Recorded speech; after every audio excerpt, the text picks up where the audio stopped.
Okay, I'm going to click record. All right, good afternoon, everyone. My name is Amy Julian. I'm the director for the Illinois Center for Specialized Professional Support at Illinois State University. We're excited to have you here with us today. We are going to be talking about accessibility, and many of you know, and Jeff's going to jump into that, but many of you know there is a nice little law change that's going to happen in April. And so this is really a webinar to help everyone prepare. We're going to be walking through with you this afternoon what those changes look like and how to make those changes if you need to. So first things first, little housekeeping here. You do have the chat function is open for everyone. So go ahead and if you have any questions as we go along, post those in the chat. I'll be monitoring the chat and happy to answer any questions. And then from there, this is being recorded, and we will also be sharing the recording on the website following the event. Levon, I see your hand is raised. You have a question, or I will allow you to talk.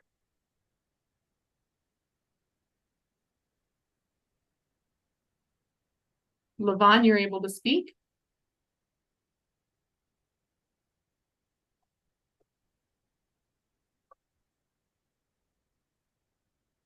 I'm going to assume that that was just error in that. Okay, so with that, without further ado, I'm going to introduce Jeff Newell to everyone. He is the Deputy Director for Strategic Initiatives at the Illinois Community College Board, and I'll let him get started. We do have other hands. Not sure why everyone's hands are going up. They might be trying to say hi or something. Who knows?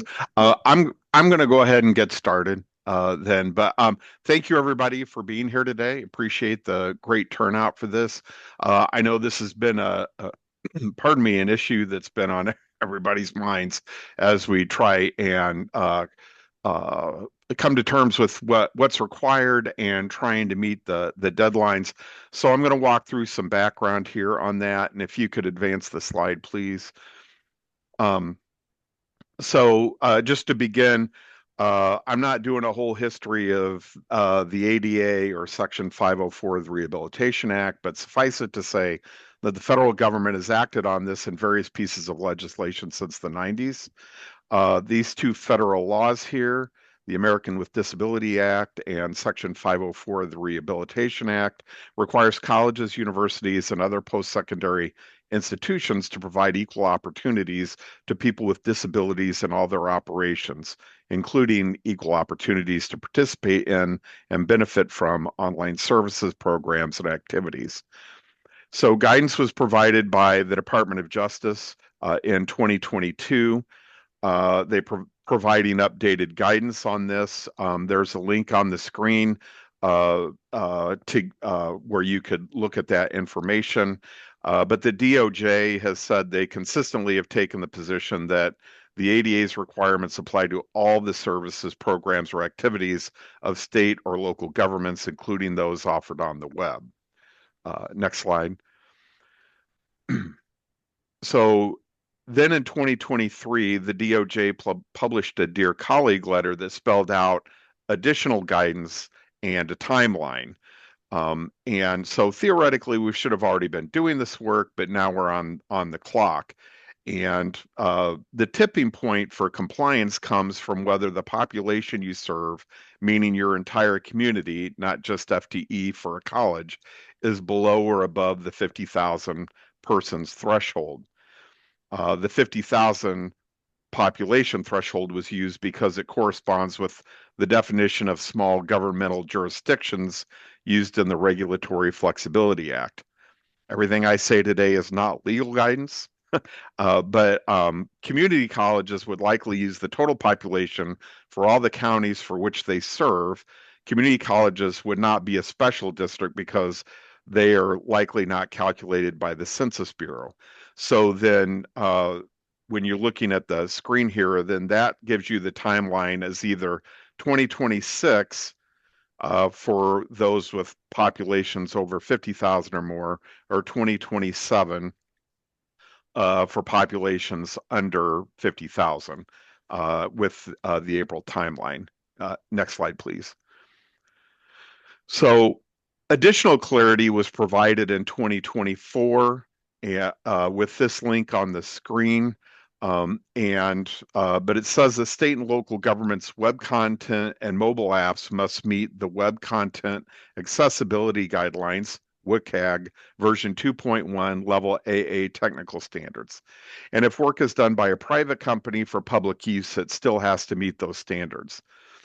So the link lays out various requirements and scenarios on how to meet these standards, including exceptions and addressing a variety of things such as past social media content, password protected files, etc. So next slide, please. I do want to make note of one exception that's in there for archived web content. I think this is something that applies to the institution as a whole, but also has some bearing on faculty who sometimes keep previous semesters' course content active. So the exception is that you can have archived web content and then it doesn't have to be remediated for accessibility, but it must meet all four of these standards here. These are and statements, so it must meet all four. The content was created before the date that you must comply. The content is kept only for reference. The content is kept in a special area for archived content on your website. And the content has not been changed since it was archived. So if you archive it, there's no updating that. And I make note of this because colleges will be reviewing their websites to determine what is current and what could be archived or even removed as it works through this process. And also just that this really does touch on faculty because that would make you want to take a look at what's your cutoff for the previous semester courses that you're wanting to keep active in the LMS, because if you archive them, you don't have to remediate them, and it would reduce the amount of work that you would have to do. But if you're going to keep past semesters content active, then it will have to be remediated. Next slide. So what's required with all of this? I'm just going to make some general comments here. This isn't a training session, but you're looking at remediation in three particular areas, largely documents, media, and graphic design. There would also be the structure of the website, but we won't get into that. But documents should use headers. The tables and documents should be marked for header rows and first columns because this helps screen readers to be able to read the tables correctly. Images need to have descriptive alt text. When Microsoft changed their Office suite to the ribbons and tabs feature, it put software users in a position to really learn and use those features where they were previously buried in layered menus. And I will say that with those changes, which was quite a while back now, but the Office suite does give some really effective tools to remediate your documents, spreadsheets, and presentations. There are some tricky things to consider as you remediate, especially for faculty, like how do you effectively address a math equation, or on a test, how do you describe an image without giving the answer away? So there are things that, to consider that it's not always as simple and straightforward as it might seem. And also, I just want to make a note, PDF files were never intended for the use that we use them now, which is as final documents. It was really meant to ensure the layout of the document is printable on a variety of printers, and PDF files are often very problematic to remediate. With media, which is largely videos, but can be other media as well, it needs to be captioned. The AI tools today do a great job of that, but still need to be reviewed and tweaked. We often have acronyms or discipline speak that doesn't always translate. And then graphic design. I'm intending this as a catch-all for design elements on any documents or media or web pages, but thinking about things like color scheme and whether that works for someone who is colorblind or has other visual impairments, all has to be considered. And there are some rules about this, which is part of universal design as an ethos, and it allows you to develop materials in a manner that ensures readability. And this is also part of the ADA and WCAG requirements. Next slide, please. So just in general, what are colleges doing? It'll look different by institution, but for the most part, I think most colleges, the teaching learning centers and the distance education departments are typically coordinating with faculty on remediation. They're who I recommend you reach out to if you've not been in contact with them. They'll be able to work with you on any training and available remediation tools, etc. Common tools that are being used now for remediation courses are Blackboard Ally, Canvas Accessibility Checker, UDoIT, and UJA Panorama. For general websites, the colleges may be using a program like SiteImprove, and there are others. Colleges are making the determination about what percentage of compliance they're aiming for. You technically need to be at 100%, but checkers don't catch everything, and different checkers catch different things. So if you look at the 2024 guidance website referenced earlier, you'll see they have some case examples about where not being in compliance on this issue or that is acceptable or not acceptable. So it gives you some ideas there. Colleges need to make their best efforts to be in compliance, but I will say that, you know, it's kind of a moving target and it isn't easy to quantify, you know, what real compliance is. You're kind of in the ballpark, you know, is what you're aiming for. Well, better than that. But anyway, I mentioned earlier about colleges reviewing what should be active content and what should be archived or removed, and this will likely be vary by college as well, but needs to be considered. Next slide, please. I've got a link here just to a resource that's a good starting point. You can look at the links I provided earlier.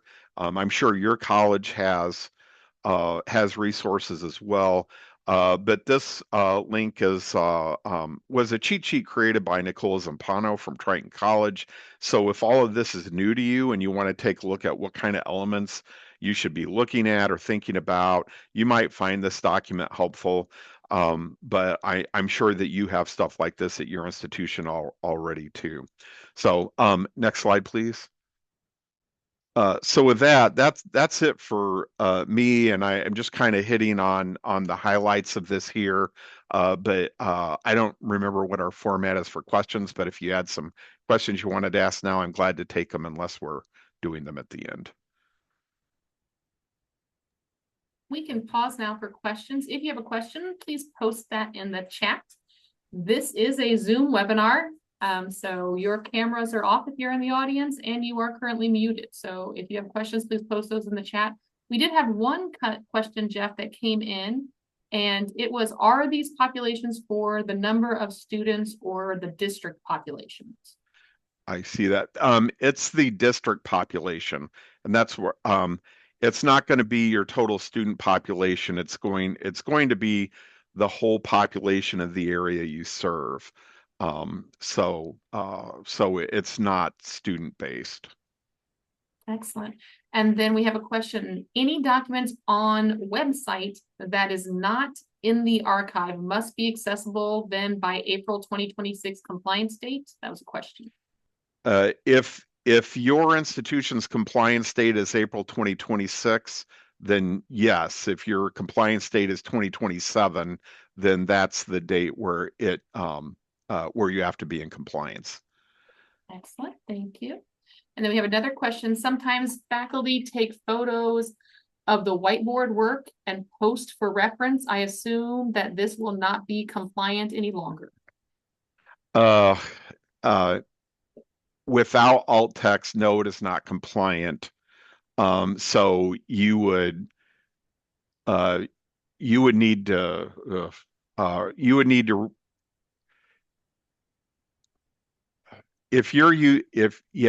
that's different than, you know, a decorative image or you know, if you've got some content that's an image. But So if you're putting the whiteboard stuff on there, my recommendation is that you're going to have to recreate that in the alt text so that someone who is visually impaired is able to get the content that you've collected on the whiteboard. So not knowing where your what discipline you might be looking at, but like in math, you'd have to find a way to recreate the equation. If it's notes on the board, then that technically would need to be it needs to be written out in the alt text where it can be read. Um, And Antonio is actually going to go into that in just a few minutes on how okay. to do alt text. So we'll show you all how to do that. A couple more comments. Natasha mentions that there are, just bumped up. There are a few community colleges that are eligible for the 2027 date. And again, that's based on your population area. Next question for you, Jeff, is does this apply to assignments that are not published, assignments we have already taught and are graded? All right. I'm not sure I have quite a handle on what's being asked here, but so again, anything that's from a previous course and it's in that course um, instance, that section that's passed. If it's archived, it doesn't have to be remediated. So any assignment that you're going to be using again, yes, you would. But so like the taught and graded thing, I'm not really sure what you mean there. I mean, if it's from a previous course and then that course is archived, the assignment doesn't have to. I don't believe, uh, and I've not really looked into this, but I don't believe that like if it's students' work that's coming to you, I don't know that you have to do accessibility things with that.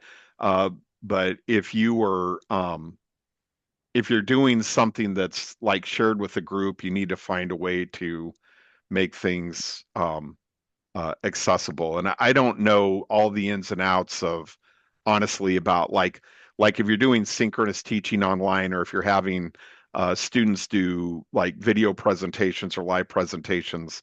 Um, I'm not sure what the requirements are on that. And Antonio, if you're talking about this later, just tell me to be quiet.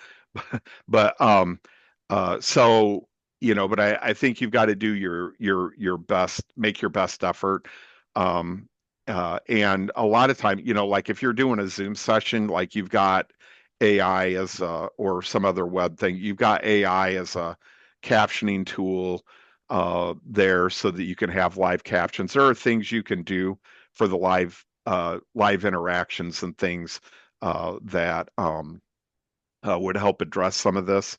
And I think those are things that can be used for the live kind of activity. Excellent. Next question is, who will be the external responsible party for auditing compliance? Will we see ICCB asking for samples of our course and other documents? Um, this is a federal requirement, not a state requirement. So, I don't see this as being something that we're particularly looking to police. It, you know, uh, it would, um, it would be something that like the feds would uh, be looking at, whether, if they find that you're violating it, what would they do? I don't know whether they would fine you or if it would put any of your federal funding in jeopardy. I'm not really sure where that's at, but I don't see ICCB policing this because that is a federal matter. There is state law around accessibility, but it's for state agencies, which includes public universities, but community colleges are units of local government for in Illinois, considered for that purposes. So uh, you're not technically held to that, although what is in that law, which is the Illinois Information Technology Accessibility Act, IITAA, but like what's in there is what it should pretty much mirror the federal requirements anyway. The last couple comments are about publishing and unpublishing things on Canvas, but I want to jump in with Antonio about how to make those things accessible so you don't have to, as faculty, go through the publishing and unpublishing, and your students have access through the full semester. So, and I understand that this is a semester that will, crosses April of 2026. So want to be sure we're mindful of that. Any other questions for Jeff about his section? And again, Barbara, if those questions come up, I mean, if we don't address them, I will happily bring those back up to Antonio later. All right, with that, Antonio, we're going to pass that over to you. Hello, everybody. My name is Antonio Gomez. I'm one of the Workforce Innovation Coordinators with ICSPS. There's a glare on my glasses, so I'm going to take those off. What I'm going to talk about is document accessibility. Depending on how much time we have, which if you look at me looking down, that's what I'm looking at as the clock. I'd like to walk you through how to do some of this accessibility stuff. And if not, I've got some worksheets that I'll have you to do a little bit of homework with. But I will at the very least walk you through reading order because that can be a little bit complicated and it's easier to see than to try to figure it out on your own. So there we go. We're going to be talking about live document accessibility. What we're going to cover today is I'm going to give you a couple of resources because there are some really good resources out there in order to learn a little bit more about accessibility. I'm going to really briefly talk about the high points of web accessibility, and then I'm going to go in a little bit more detail about accessible documents and a couple of key things to look out for as you're making documents. And Jeff is absolutely right. It is not great in terms of accessibility when you use a PDF. It doesn't have as much robustness in terms of accessibility. So we do highly recommend not using a PDF. But if you do have to use a PDF, it will turn out much more accessible if the document that you made originally was accessible to begin with. So everything takes a little bit more time to think about, but once you know the basic tenets, it makes a little bit more sense. And then we're going to go through a little bit of a live demonstration. So don't send scanned documents. The same thing goes with a screenshot of the whiteboard. Like Jeff was saying, it's best to provide alt text with that to give a little bit of explanation, but scanned documents tend to lose a lot of the information. These, like Microsoft Word, Microsoft PowerPoint, and even Adobe Acrobat for PDFs, have a lot of built-in accessibility features that you lose when you send a scanned document. And in general, use a simple, large font. For documents, we recommend about 16 pixels, 12 points, although different fonts change pixel sizes. So 16-ish pixels for a document for reading. And for slides, we recommend about 24 points or 32 pixels for legibility. And that always does depend on the size of the screen as well. So just think about the size of the screen, how legible it's going to be, and adjust your PowerPoint from there. Use the accessibility checker. Microsoft Office, the whole suite, and the Adobe Acrobat Pro have an accessibility checker that is very thorough. It doesn't catch everything, but it's a really good place to start, and it's also really easy to find. I'll show you in a little bit, but if you haven't seen it before, in Microsoft Office, it shows it at the bottom scroll of your screen. It says accessibility checker, and it'll let you know if something needs to be flagged. The other thing that I wanted to show you, which I'm going to switch screens a little bit, is the Department of Innovation and Technology has a lot of guides for accessibility on their website. Actually, for the sake of time, I'm not going to show you that website, but all of these slides have live links that you can then click on to look at these. And DoIT has a lot of Word accessibility, Outlook accessibility, Canvas accessibility, website accessibility. There's a color contrast analyzer that you can download from there to see if your background is enough contrast to your foreground. And like Jeff was saying with graphics, if they've got enough contrast built into them, so you don't even have to have any guesswork. You can know right off the bat whether or not your document or your slides are accessible. So I would highly, highly, highly recommend that you take a look at this link. It'll be available on the slides afterwards again, and scroll through all of their guides. They're very, very, very, very helpful and very thorough in how they've put everything together. Can't recommend them enough. All right. There are a couple of different key principles to web accessibility in terms of what needs to be present in order for individuals with disabilities to be able to use a website, particularly vision impaired individuals. So the key points are POUR. Everything has to be perceivable, operable, understandable, and robust. If you would like a little bit more information and detail about all of these, I'm going to go over these at a very, very high level, but you can get a little bit more in the weeds. So I provided a couple of links here as well if you'd like to take a bigger deep dive into web accessibility, because I'm going to mostly focus on document accessibility today. But what do we mean by perceivable, operable, understandable, and robust? By perceivable, we mean that it can be understood by multiple sentences. When we get into color analysis, it's important in terms of color blindness to convey information in more than one way. So if your information is only conveyed through color, somebody's going to miss that. So make sure that you convey it with color and texture, or make sure that there's sight and sound. Try to have multiple sentences in multiple ways for people to digest information. Same thing with alt text. The whole point of alt text is to give someone another medium to understand that isn't sight.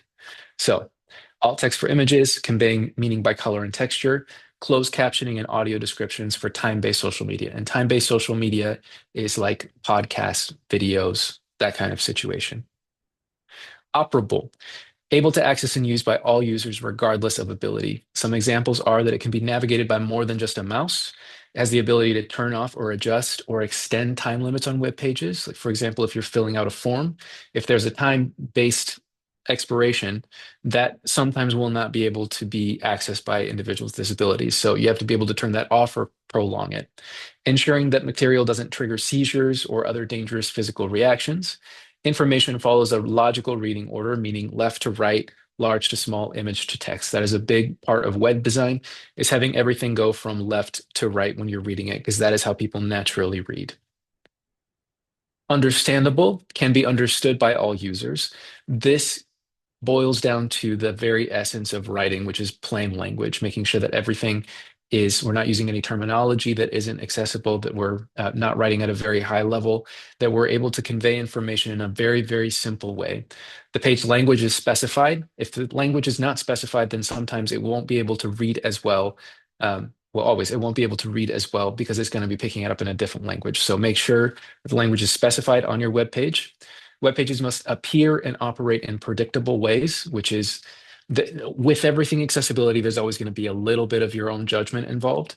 So again, try your best to think like the user and think about the UX, which is user experience, and make things behave in ways that we would assume from previous experiences that they would behave. Regular maintenance and error correction is also part of this. And the last one is robust. Can be accessed by screen readers and other assistive technologies. That includes, and this is where you can get really in the weeds, so I'm not going to go into it, but there are resources for you if you want to get into it a little bit more. HTML elements have complete start and end tags so that it knows when to read. Names and roles of elements must be able to be programmatically determined by assistive technology, including status messages. And again, that's it. But the important part of this is that the web pages need to be able to be read by screen readers and other assistive devices. So, Antonio, can we pause before we move yes. to question 3? We have a question. What does it mean to include texture with color?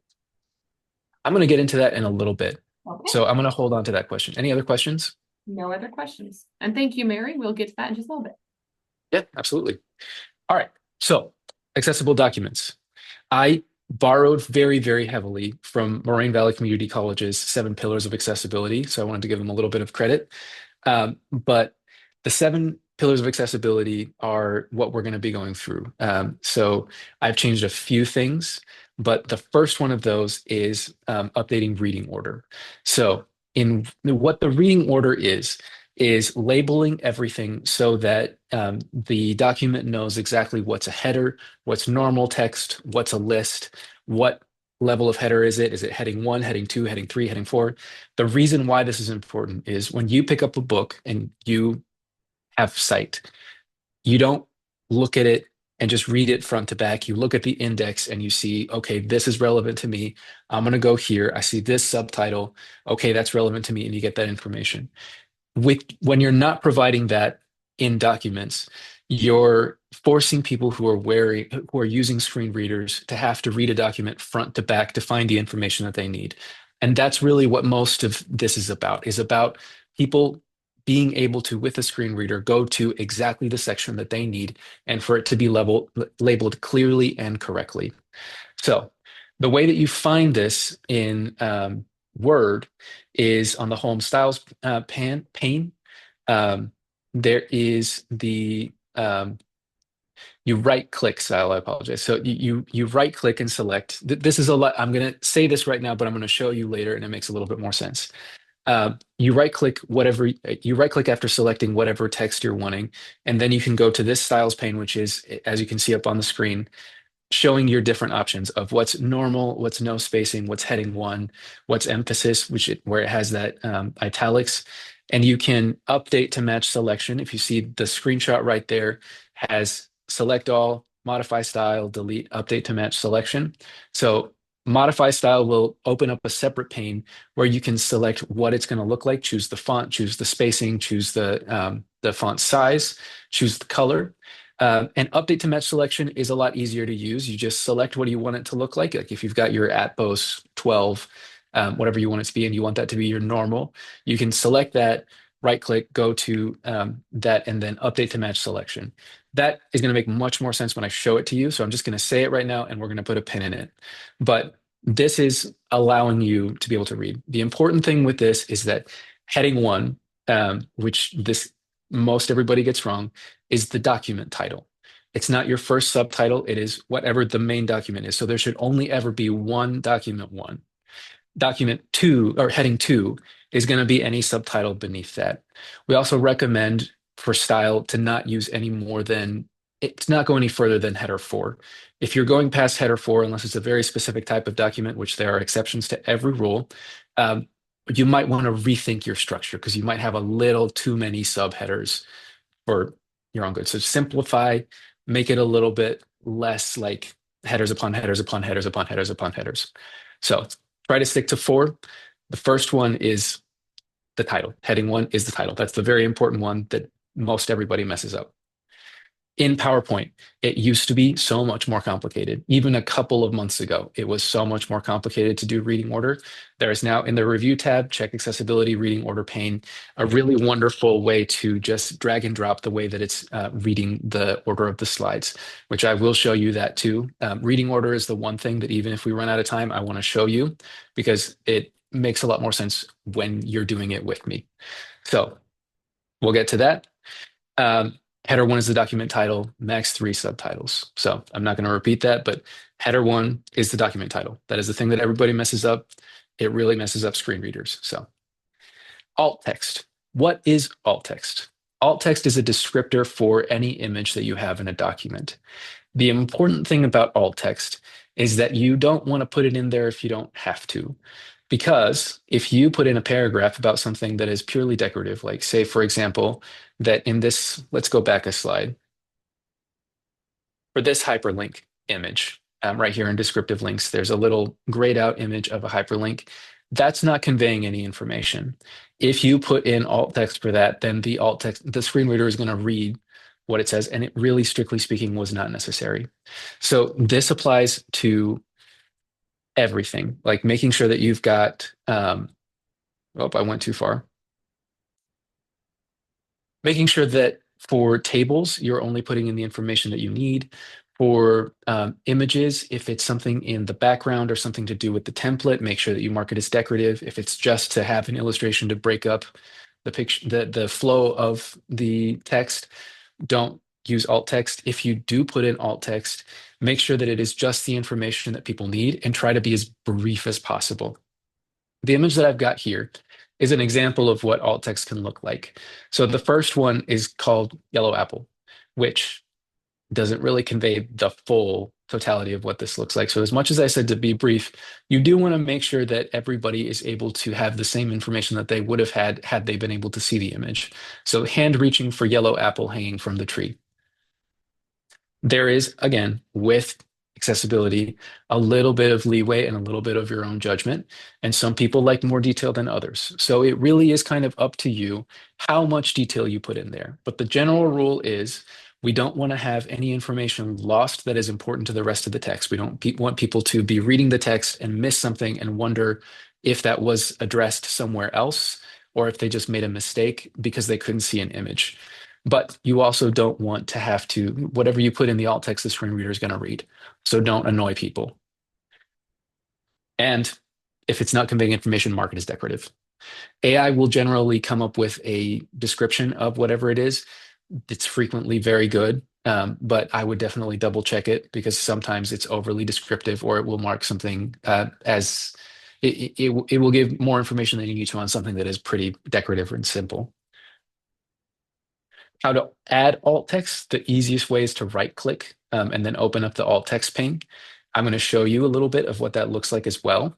And then in Acrobat Pro, everything for accessibility, including the accessibility checkers, is in the prepare for accessibility option. So I'm going to show that as well. We'll try to get to it as quickly as possible, but these things are a lot easier for me to show you. So I'm going to talk a lot right now, and then I'm going to have questions once we actually get into showing everything. Descriptive links. What is a descriptive link? So a descriptive link is a renamed hyperlink. So it's not saying HTTPS, yada, yada, yada, yada, like a long thing. The thing about that is that a screen reader is going to read that. So if you can, you want to rename the hyperlink. The thing about that is that you do have to make sure that people know, because phishing scams exist, that they need to know where that link is going to be redirecting them. So however you rename that hyperlink, make sure that you are renaming it as don't just put a click here. Say, click here to watch video, click here to download this document, click here to see this website. They have to know where they're clicking. Otherwise, it could very potentially be an IT phishing scam, and then IT is going to be upset at you. So let people know where they're going. And the big rule with renaming hyperlinks is that it is great and it's very, very helpful in a purely digital manner. But if you are ever going to print the document, or you anticipate that this document is going to be printed, ignore this completely. Because if you rename a hyperlink and then you print the document, then any information that they could have had to retype that hyperlink to search it up afterwards is lost. So rename the hyperlink only if it's going to stay in digital. Because if it's going to stay in digital, then it's very, very helpful for it to not be the full thing. But if you're ever going to print it, we also have to make sure that people who are reading the printed version aren't losing information. So for the greater good, don't rename the hyperlink.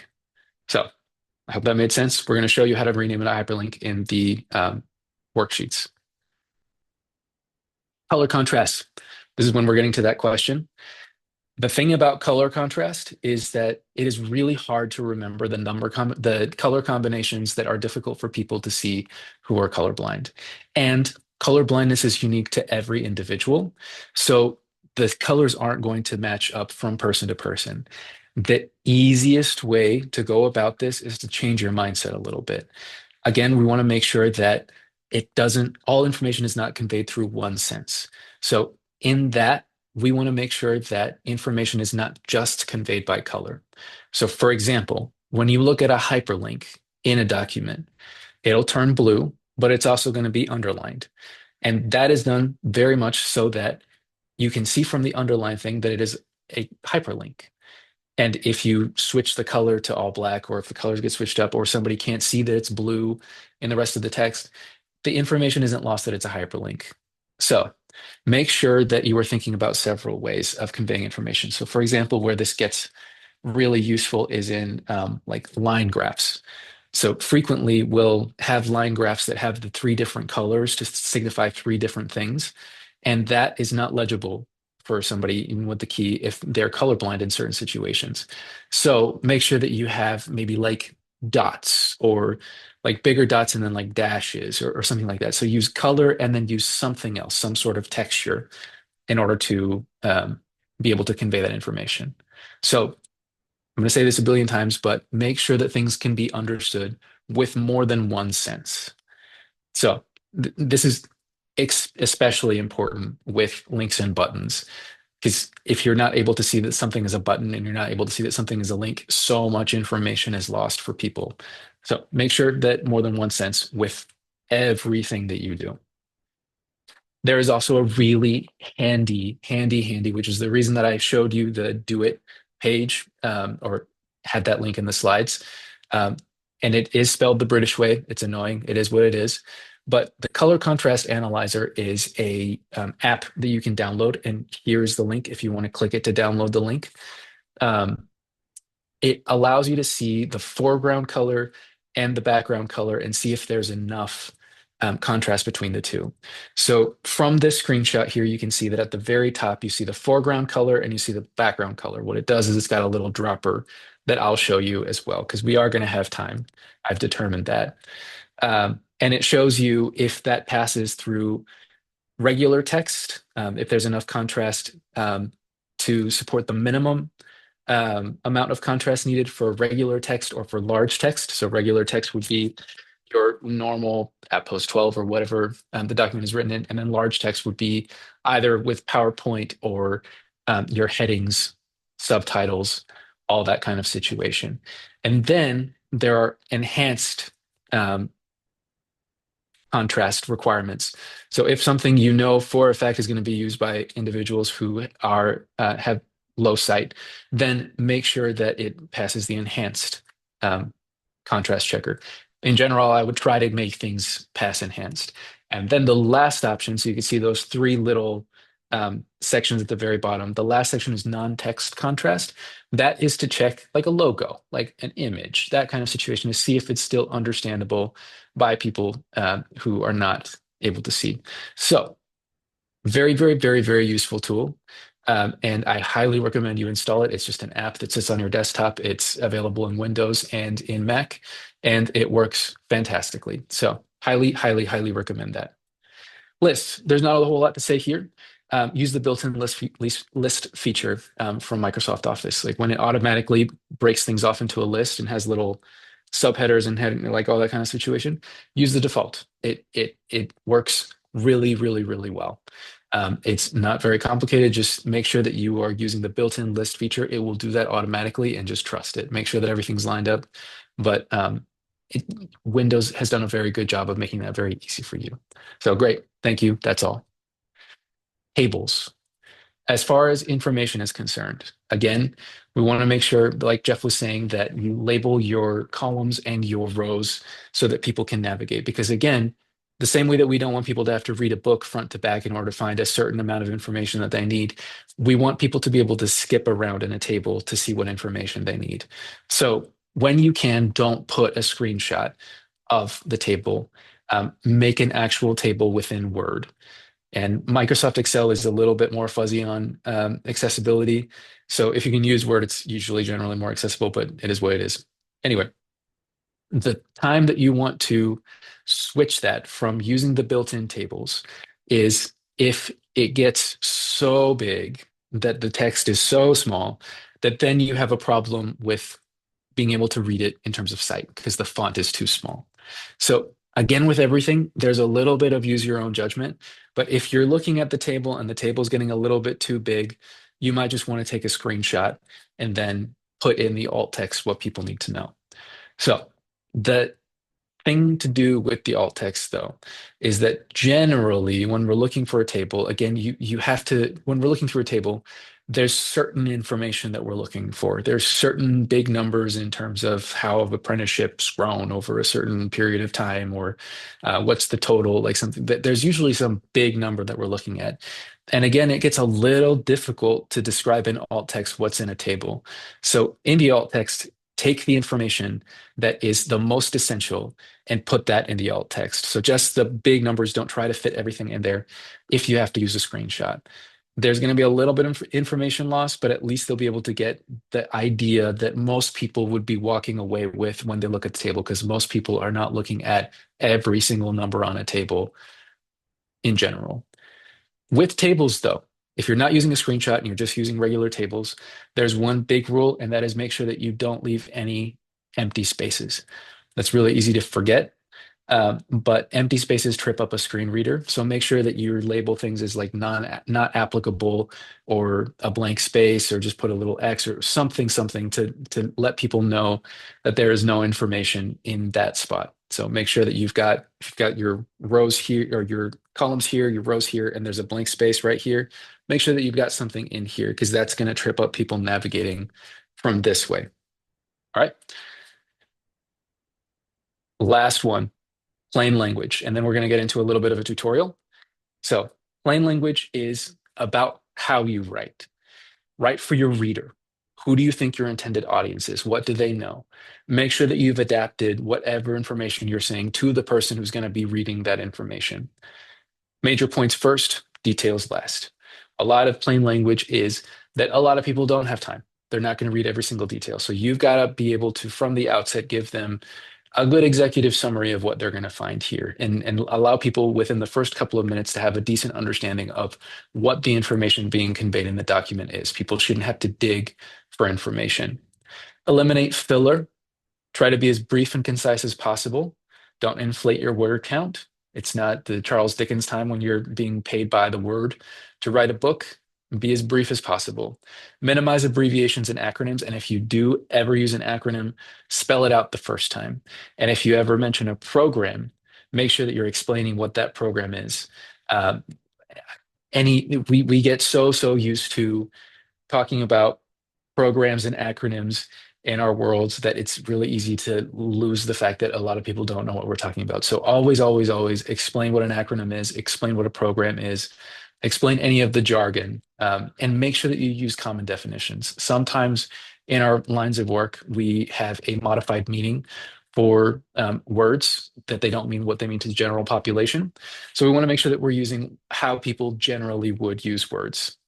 Avoid legal, foreign, technical jargon. Use tables and illustrations. Again, as I said, no blank spaces, and use a screenshot if it gets a little too big and just convey the big information in alt text. Use short paragraphs, use many headers, and have a proofreader. Have somebody else read your stuff to make sure that it's understood, preferably somebody who does not know what you're talking about. So I'm actually going to hold off on questions because we're running a little bit up on time, and I'm going to put a couple of worksheets in the chat, and we're going to go really quickly through a couple of accessibility things. These are for you to work on afterwards if you would like to as well. I have a Adobe one, I have a Word one, and I've got a PowerPoint. So the first thing that I want to show is the Word. So if you can open up the Word document with me, I'm going to show you reading order real quick. And then I'll let you do things on your own.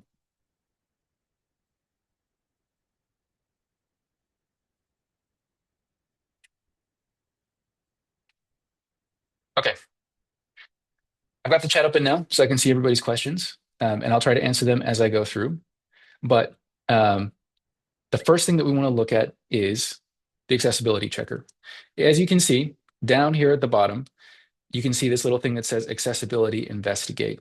And that is going to open up this pane right here that has all of your accessibility problems. So if you open it up, there are going to be hard to read contrast. See this, like right here, that's got a very light text right there. It shows you that's going to be a problem. I'm going to solve that, so that's not going to be a problem in a little bit. But can you link the Word doc again? I'll include it with the, I put it in the hosts and panels. I apologize. I'll move it over. Go ahead and go. So just go there. Thank you. Yep, sounds good. This shows you issues with contrast. It'll generally show you if something is a warning or if it's going to be something that you need to resolve, and generally like a red or yellow situation. So anything that's a warning, you don't really need to resolve immediately, but everything that is in red, you absolutely do need to resolve in order to make it accessible. So accessibility checker's there. It is also in my, sorry, this toolbar is in my way.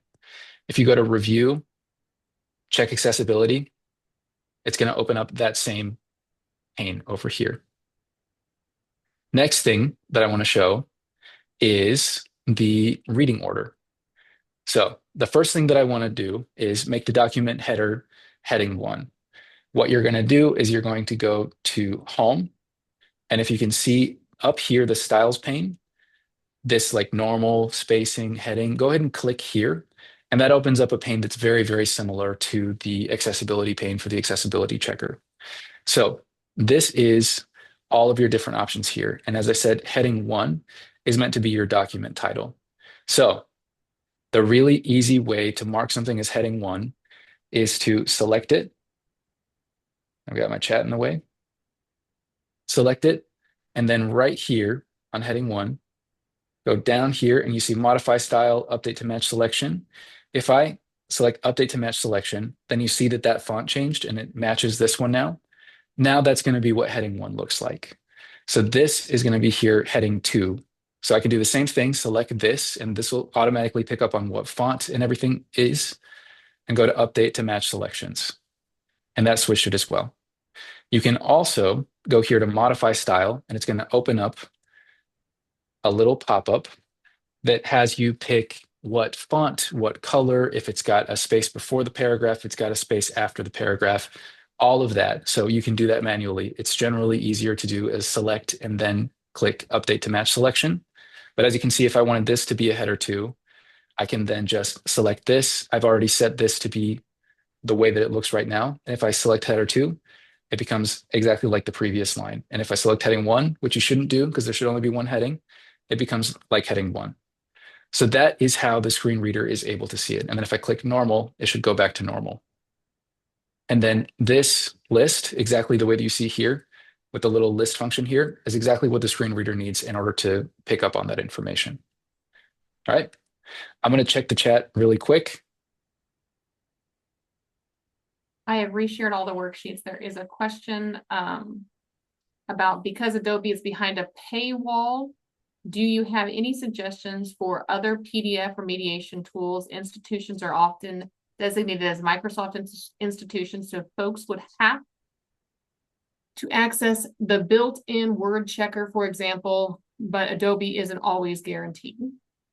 Yeah, in general, even with Adobe, even the paid version, it doesn't update very well. So I would highly recommend to go back into the Word version and fix any issues that you're having there. But in general, a lot of schools do have do pay for the Adobe Creative Suite, and Adobe Acrobat Pro should be one of those options. Then another question we have is, some of our staff don't have a desktop version of Word and must use the online version. The online version has fewer capabilities. Do you have any guidance to help? All of this information of like the alt text and the headers, subheaders, all that situation will be exactly the same on the web version. It might just be laid out a little bit differently. But it's in the same tabs, like the review tab for check accessibility right here. That's the accessibility checker. And then home for the styles pane will be exactly the same. So the few things that we're doing here will be exactly the same on the web version. Excellent. I'm also going to go to, just to have a little bit of time, I'm going to look at the alt text and then I'm going to do color contrast. And then I think we should be decent. And then you can go through and use the PowerPoint to go through the rest of the worksheet if you'd like to. But for alt text, the easiest way to find that, and it's the same thing, everything's in a panel on this side. If you right click and go to view alt text, that opens up the alt text. And as you can see, this here is an automatically put in description of what this is: how to make powdered sugar recipe, love and lemons. I'm assuming that that's from the Google images that I pulled, but I could change this to be bowl of powdered sugar with wooden spoon. And that'll give us the alt text that we need. The other thing that you can do is have it generate alt text for me. So if I click off of this, it'll automatically look it up and then it'll say AI generated content may be incorrect. That's its way of telling you that you need to review this before you hit publish. But since this in this context is not really conveying any sort of information, you can just mark it as decorative. And that's what it does. The screen reader is no longer going to read that. And you can do the same thing. If I click up here, I put up these up here for a reason. Any of these graphic design elements, they don't need to be read by the screen reader. So mark as decorative, click it again, mark as decorative, and then click this one over here, mark as decorative. And that way it's not going to trip up anything that you're reading. And the way that you can tell that you've done everything correctly is if you go to view and the outline view up here. So view outline, it shows you what this is going to look like. And as you can see up here, there are some weird spaces and gaps here. Any gaps you see like this or like these little negative marks means that you've marked something as a header that it should not have been, or that you marked something as something other than it shouldn't have been. So like right here, you see this space right above header 1, which is document accessibility. I'm going to close outline view. And you can see right here that there is a space between the front, like the top of the page, and this that is also marked as heading 1. So if I were to delete this, and it starts right here, which I know that looks wonky, bear with me, and I go back to outline view, so view, outline, that space is gone. And I would still need to resolve this down here, but all right. And then one last thing that I want to show real quick is the color contrast analyzer, just so you can see how cool this is and how much I want you to use this. So the color contrast analyzer is an app, and I've got it on my desktop, and it's spelled the British way. It opens up a little view right here. So you can see this is the foreground color, this is the background color. This is minimum contrast pass for regular and large text, enhanced contrast pass for regular and large text, and non-text contrast for like a logo or a graphic design element. And this works really lovely. This is foreground color, this little picker, color picker right here. You click that and you just pick what the foreground color is. So that is your text. So for this one, I made this intentionally not pass the check. There we go. That super, super light text, that's the color. And as a graphic designer, it's also really nice to have this here so you can see what colors are and match them. But then the background color, you do the same thing. You just select the paper. And as you can see, it failed all the way through. Failed minimum, maximum contrast, failed non-text contrast. And if I select like this black, for example, passes all the way through. So this is a really good tool, and I highly, highly, highly recommend that you use it to check if your contrast is good, because it takes all of the guesswork out of it. So I have talked a lot. I'm going to unshare my screen, and then in the last couple of minutes that we have, I'm going to answer questions as best as I can. So Antonio, All the right. recent question is, how do you add a space? You might need to share your screen to go back and show that. Yeah. Do you mean, well, let me just share this. So, for example, what I was meaning through the outline view is that if it's marked as something, then that it isn't supposed to be in the outline view, which is view outline, it's going to show an extra space when it's not needed. So you can see these extra spaces here, and this shows you how the screen reader is going to read what you've written. If you do actually need a space, then just make sure we'll put that space back in there, and you need it to keep that space. That is totally acceptable, but you're going to go to the styles pane over here and mark that space as normal. So you're going to see how this is currently heading 1. And if you click normal, it becomes a little bit smaller. So that is how it designates that it's not a header. The problem isn't that the space is there. The problem is that the screen reader is going to pick that space up as a header or information that it's going to try to read to people so that they can jump to the place that they need. If you mark it as normal, it just marks it as like regular data. So it's not going to trip up a screen reader as much.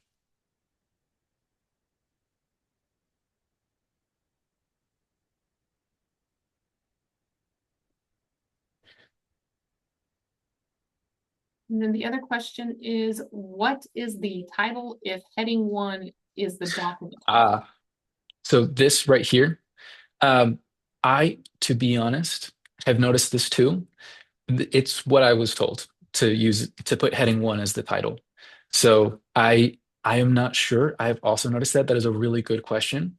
And that might be something that they resolve down the line. But as of right now, the instructions that I was given was heading 1. But it is weird. It's a good question. All right, I've gone through a lot of information. Any other questions? And we're at time as well, so. We're at time, so I want to be respectful of everyone's time. I will download these questions and I will happily share those with Antonio. And if we need to do an FAQ for this, we can. Or there's Antonio's email. Thank you. And then Becky will we be offering this training again? If you feel there's a need for it, happy to. We're happy to do this again. We're happy to do it in April as we move through April. But it is something that we know the field is all, we're all in the same boat with all of you. Okay, well, thank you all so very much for your time today. And if you want, and maybe we spend a little bit more time on the hands-on next time, but I'm seeing a lot of things. So Or chop it up into different sections. Either way is fine with me. I'm happy to do this stuff. yeah. And we have done a Wednesday webinar on something similar, but also talks about facility accessibility. So yeah, we spend a lot of time in the accessibility space. So thank you all so very much. Have a great rest of your day. If you are in a location of the state that has snow, please keep warm. And if you are in a location in the state that's 70 and sunny, we're just jealous we're not with you. So have a great day and thank you all so very much. Thanks, everyone.